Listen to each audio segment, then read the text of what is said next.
I am so excited for this. Okay. Ooh, are you guys gonna be able to keep hearing that? I don't know. Let's see. Okay, that's in there. Da da da da.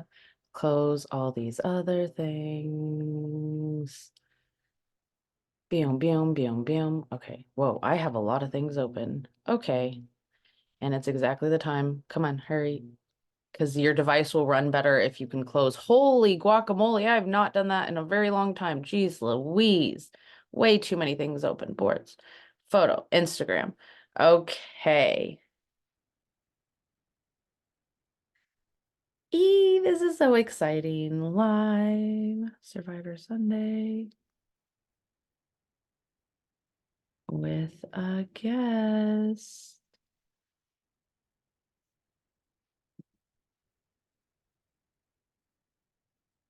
Shalom, shalom. I'm excited. We're going to have some guests. Maddie, as usual, for Survivor Sunday. But I hope she can, Terez, or I'm excited to hear how she pronounces it because, of course, okay, there's Maddie. Ah, yes. Like Teresa. I'm probably butchering it. I can't wait. Maddie's probably laughing and you're probably giggling. I'm pressing accept. Give it a moment. Instagram's been so fun. Oh, we got Maddie and okay. Yeah, we got a good hey. Hi, hello. If you forget, you can say Tourette's, but I might start clicking or swearing, but not really. It's just Terez. Terez. Okay. Thank you, Terez. Oh. Hey, lady. Nice to meet you. Shalom. I'm so excited.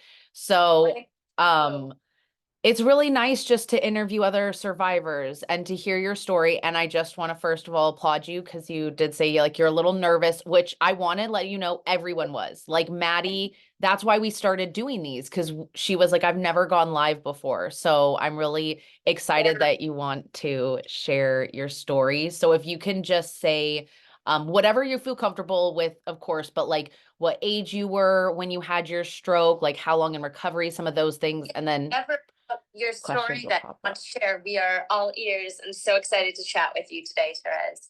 Well, thank you. Okay, I'll be pretty quick. I was 40 years old. It was December 16th, 2016 when I had my stroke. It started with the migraine. I had dropped my son off at my apartment. He was doing some painting for me. I went back to my boyfriend's house because I thought, you know what, my brain is killing me. I need a nap. So I went and took a nap. And at one point I woke up, I was like, oh, I got to go pick up my son. Well, I didn't make it. A few hours later, I think my daughter came home from school and she found me on the floor in the hallway. And she's like, Mom, are you okay? I'm like, yeah, I'm fine. I just need a shower. I'm okay. I'm like, I'm fine. And she's like, no, I don't think you're fine. I'm like, no, really, I just need a shower. I'm okay. I'm just going to go take a shower, except I couldn't move. Oh my God. So, but you were fine talking. So, because, yeah, so you were talking, but she found you like passed out. I was conscious, but the question was, have you been drinking? Which maybe it might not have been far from the realm of reality, but I was not.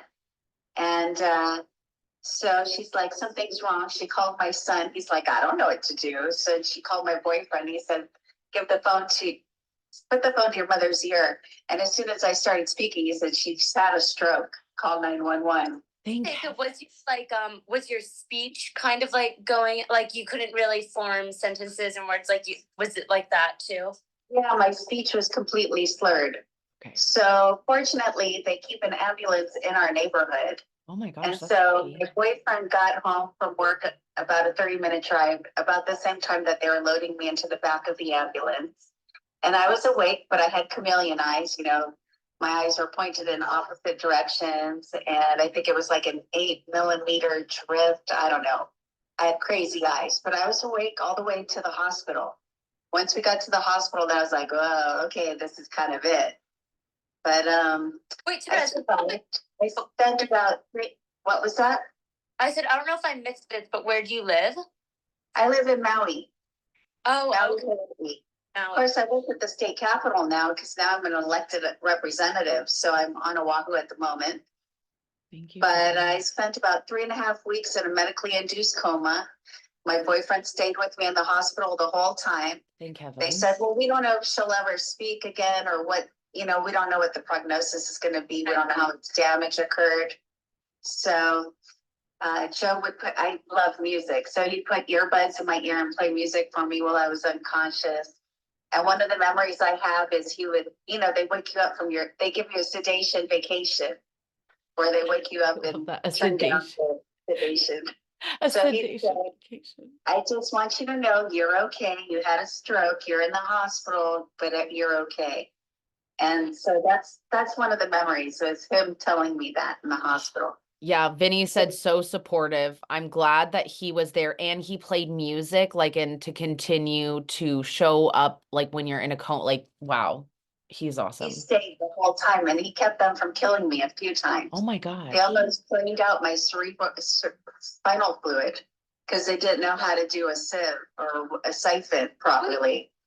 So did they know what caused the stroke, and like, did it affect you in any way other than your speech?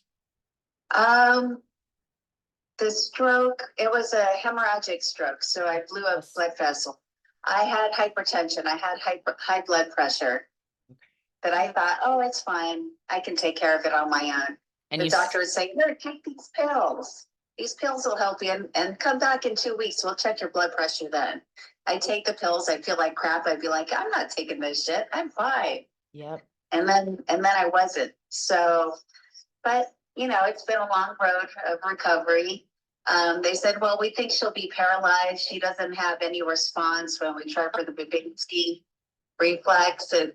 But, you know, when I was finally out of the ICU and in the other telemetry area of the hospital, the first day one of the days I wiggled my toe. The first thing I said is, we need to do a video for single payer healthcare, because healthcare is a human right. Yes. And it wasn't about I'm not paralyzed or any of that shit. It was just, you know, everyone has a right to access healthcare. So that's been one of my things. So then I heard, you know, she'll probably never walk again. We don't know how well she'll be able to communicate. You know, you guys know all these things. Yeah. She most certainly cannot run for office. So you know what? I've learned that I love it when people say, no, you can't. Because I'm going to say, you know what? Let me show you how. Yes. I'm the same way. I love that. Watch me do it. Yep. Right. And I'm stubborn. I think most of us survivors that go out and still like continue to talk about it and advocate are definitely like, no, watch me. And I'm like, watch me, and then watch me record myself doing it. Joe Ritter said Joe lived in hospital with Terez for 10 weeks. So I'm guessing that's Joe. Joe, thank you. It takes a whole village. Like, it really does take a lot of support system. And so thank you so much, like, for being there. And the music, they don't talk about it enough. Ballin Aldre said resonate with that so much about the overcoming things and having people absolutely tell you can't do something and proving them wrong. So then, Terez, how long after the stroke did you run for office? Yeah. Well, the incumbent actually approached me while I was still in the hospital, saying, you know, I'm going to run for something else. Would you consider running for my seat? And I was like, you know what? I'm in the hospital. I just had a stroke. I'm going to take a minute. I'm going to learn to walk first. Yeah. And so 2 years later, I think it was, Joe will have to answer that question. I think it was 2 years later that I was like, you know what? I'm going to do it. That is so amazing. And good for you for not immediately jumping in, for actually saying like, you know what, like, I know we laughed like about the, like, I need to learn how to walk again, but it's like, I don't think sometimes you're like, I had a stroke. Like, I know I can't jump right back into like everything and like into a new position. Wow. That's amazing. Robert said amazing. It's living in a new body, basically learning how to navigate the world within the confines of our physical space. So, and then that's why what you guys do is so inspiring, because I watch you guys all the time. It just lights me up. So I'm like, yeah, I love these girls. If they can do it, I can keep pushing and doing too. I know when you said you wanted to be on here, I was really excited. I was like, oh my gosh, really? Because I see you pop on and regretted it. I'm like, oh no, what did I do? No. We started something. You'll start doing more of them. And like Maddie, she's like it's just really cool because once you connect with people, so you will get some messages. And it's just nice to be able to impact. And like when other people say, I resonate with that. Joe said 2 years later, Terez lost Senate race by 100 votes. That's it. Oh my gosh. Wow. Like, wow. Then I ran for House and won. Yes, and woman like that makes me so happy. Anytime a survivor does something, like I just feel like even more ecstatic because of all the limitations that are pushed on us. So like when we bust through it, it's just really amazing. And before the stroke, were you also representative, Terez? No, I was not. I was a activist, really, fighting for, against GMO, for labeling, for total hippie causes, as I like to call them. But politics was the last thing I ever thought I would do until I saw my former senator just berating testifiers during a committee hearing. And we spent a lot of time saying change comes from within. So I thought, you know what? No one else is stepping up. I'll go and I'll help create the change and then pave the way for the next person. So that was how I got involved in politics. But now it's a whole different level because now I'm fighting for ability access. It's amazing how ableist our world is. I had no idea until I had to learn how do I cross the street on my own in time before the light changes, until I had to overcome certain situations. I had no idea. So now I focus on trying to help people. Well, I appreciate that so much. I mean, I know I don't realize it until, especially because I am very lucky physically, but when I have friends out here, I'm just like amazed. And so I appreciate that you're being an activist, and taking just like such an amazing role. Vinny did say, yeah, my stamina definitely took until the 2-year mark. And oh, thank you, Joe dropped it. Representative Terez Amato, tomato.org. Good, yes. And we will put all that information. No, you have to celebrate yourself. It is a big deal. It's a big deal. And as a woman and as a like you are fighting against so many things, and just you being you, like I'm gonna start crying, like is making a huge difference. Like it's so cool to just I don't have the words. I'm gonna let Maddie talk because I'm just emotional. I actually have a question. I was just thinking, since I know I'm sure we have some people on here that maybe haven't seen past interviews and stuff, I'm just interested, Terez, if you have like a piece of advice or something you've learned like through this 6-year or 7-year journey, I guess, so far that maybe you could share some form of insight with like, maybe someone who's struggling through the recovery journey or is new to going through this. Anything? I'm going to say it's hard. Don't let anyone tell you that it's easy. It is hard. But the one thing I've had to learn, I've always been the most impatient. So you just have to learn to find that resilience within yourself to just keep pushing forward and learn to be a little stubborn. It's okay to be stubborn, and because that'll come in handy when people try telling you can't do something. Find that inner stubbornness. If your parents ever told you, oh, you were a stubborn child, that is a quality to be celebrated. An instance where it's actually good to be stubborn, I think. Yeah, absolutely. Facts. Yeah, in fact, I think Chloe is here and she has a question. Hi. I was listening in the background, cooking a little bit. But I absolutely agree with you and being stubborn. It really helps in recovery. And what I was wondering, because I heard that your partner would put music, and I know that they say that really helps activate and keep your brain waves awake. Is that also the reason he did it? And did you continue that when you woke up?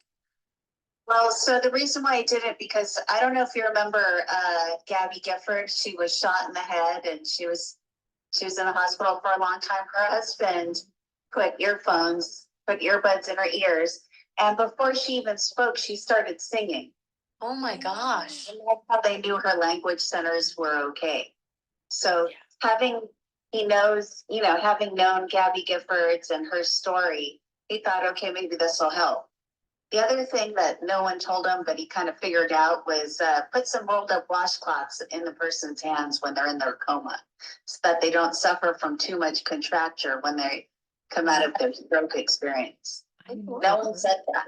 No. And he dropped bilateral music. He said bilateral music. That makes so much sense. I also kind of developed a contracture. I don't have one anymore, but because of like a lot of like stretching and like trying to keep my fingers as straight as possible and like weight bearing, I was able to get out of it. But that's something, you're right, that I feel like they don't really talk about. And I feel like in therapy, it wasn't really brought up that much for me. So Maddie, how did you recover from the contracture? Because my left hand is still pretty useless. It is. So I honestly, and Terez, this might sound crazy, but ice baths. I would get fill the pitcher with ice and fill it with water, and I submerge my hand like up to like probably like about my, like, you know, whatever, the first part of my hand up to like my forearm. Yeah. And I would just like, I keep dunking it in, hold it in the freezing water for a few seconds. And then after I do that a few times, then I would transition to weight bearing and doing like functional exercises with my hand. But the cold water is a shock to the system, and it really helped me loosen up my hand and break out of the contracture. Wow, that's interesting. Thank you for sharing that. I think I'm gonna have to give that a try. Yeah, we can talk more offline about that. Definitely. And I think That's good info. I'm gonna try that for sure. Yes, I do. Chloe brought up an interesting one too. I sleep with like a splint on my hand to keep my fingers straight as well. So I find that helps. Like a comfy splint?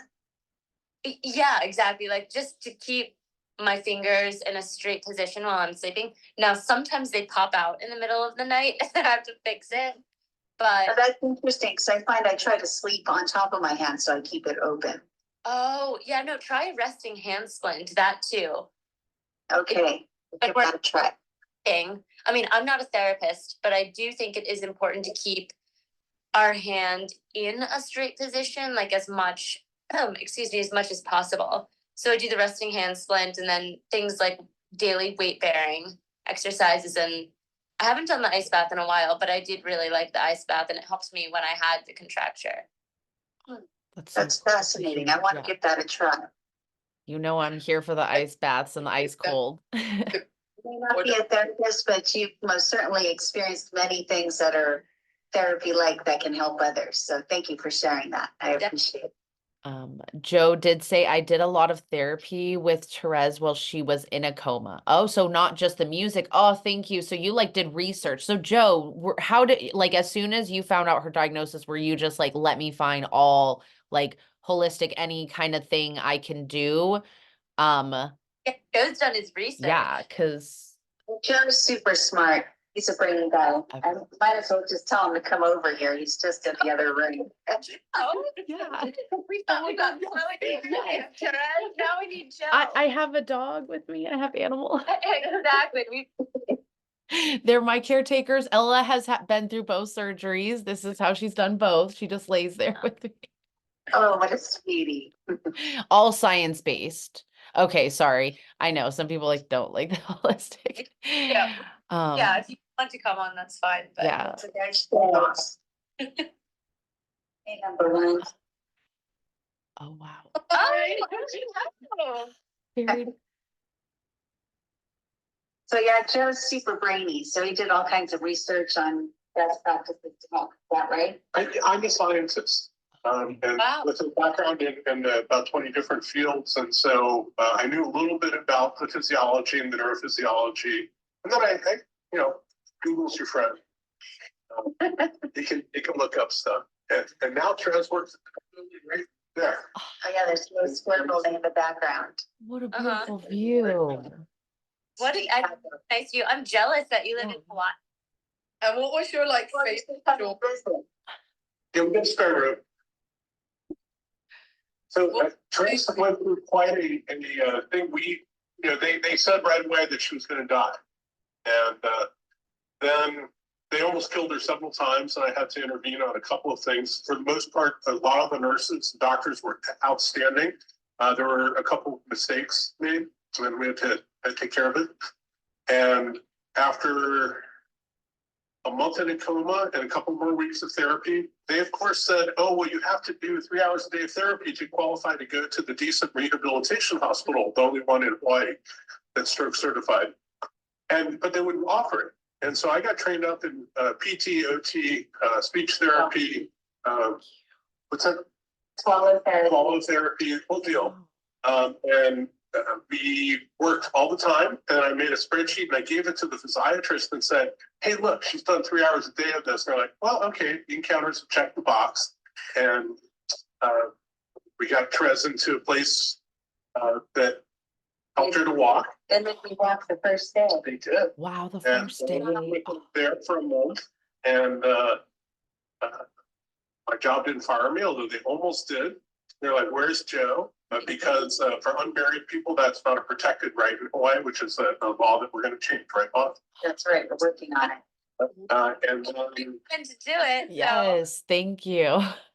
You're turning that around. it's not fun for it. I should let you guys talk, but if you have other stuff, I can tell you. But Terez has worked really hard for a long time. I'm very proud of her. She's done a great job. Everybody said you cannot run for office. You will never be able to walk again. All these things. And our office and now emphasizes doing work for people who are disabled, for people who need medical care. Terez is the vice chair of human services. So lots of hundreds of thousands of people are helped by her legislation for Medicaid and things like that. Wow. 28% of our population are disabled, 14% are mobility disabled. Half of those are kapuna, older people.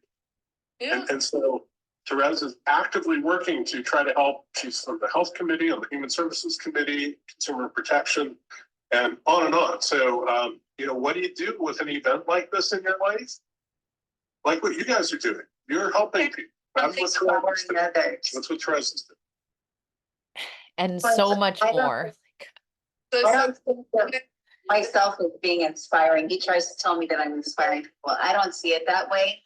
I just realized that I've been given an opportunity to try and help others, and so that is my kuleana or responsibility. Wow, I love it. And what next point in accessibility that you really want to change? Well, I mean, even our state capitol is not accessible. I can't get out of the building on my own. Oh wow. It's illegal, but it was built before the Americans with Disability Act, so it's not required to be accessible. So just trying to change some of those things. You wear Terez, do you use mobility aid? I use a scooter to get around the building at work.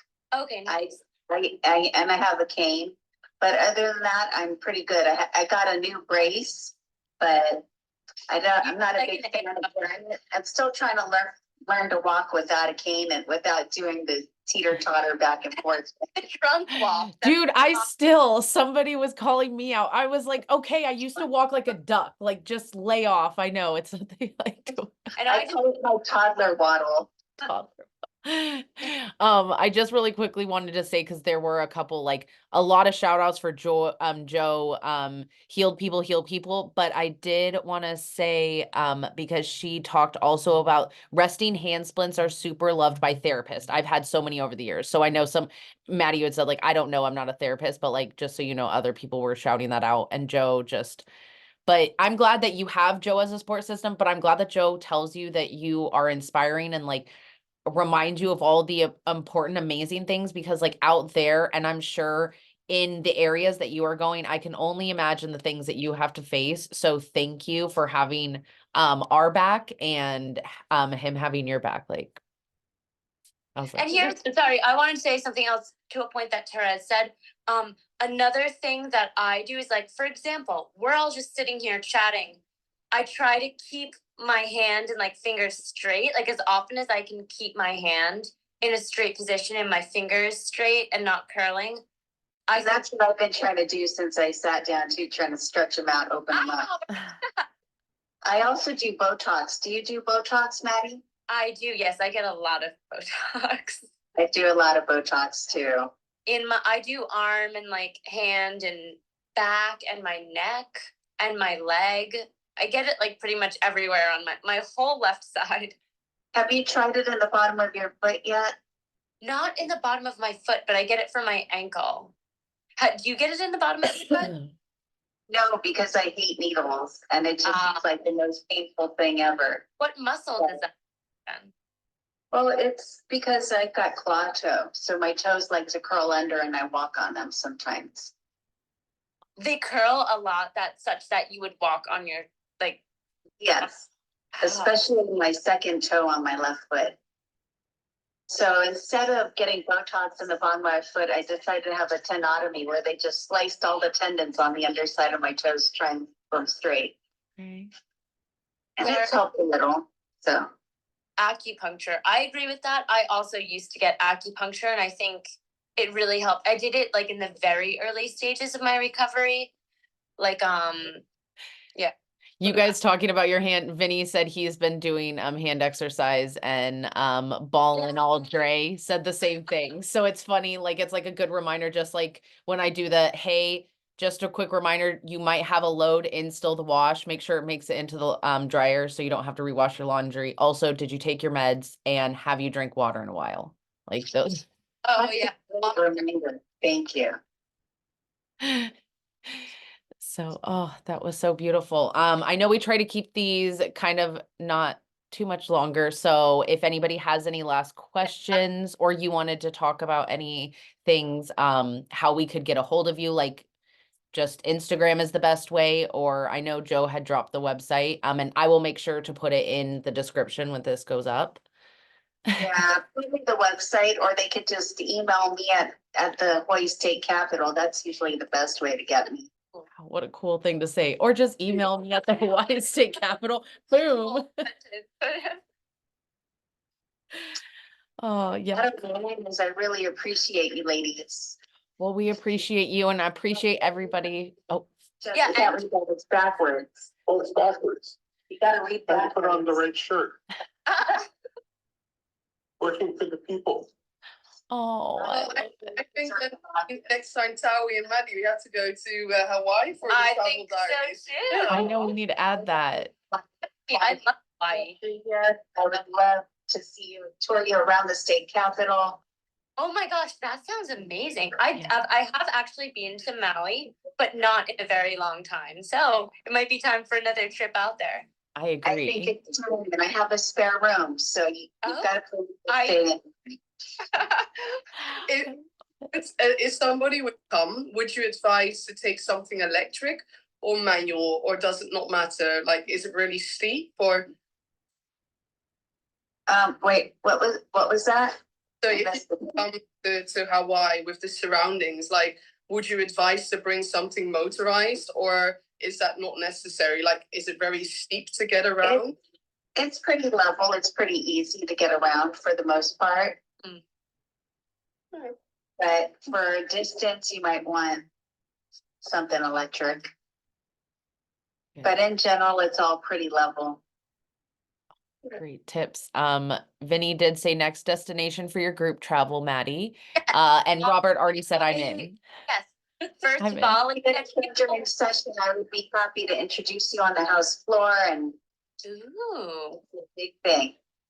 Okay, last thing, Terez, please fight against doctors giving out handicap signs to everyone. Too many people have them, and the people who need it can't get parking anywhere. That is my biggest frustration. I tried last session to introduce legislation that would actually create more handicap parking places. And I was blown away that some of the disability activist people said no. I couldn't figure out why, but that's something I'm going to continue to work on. There to be more? Yeah, they didn't want more. They said, well, it'll make it difficult for businesses. It was really bizarre. Mm. They were supposed to be advocates for access and rights, and they were against it. So it was bizarre.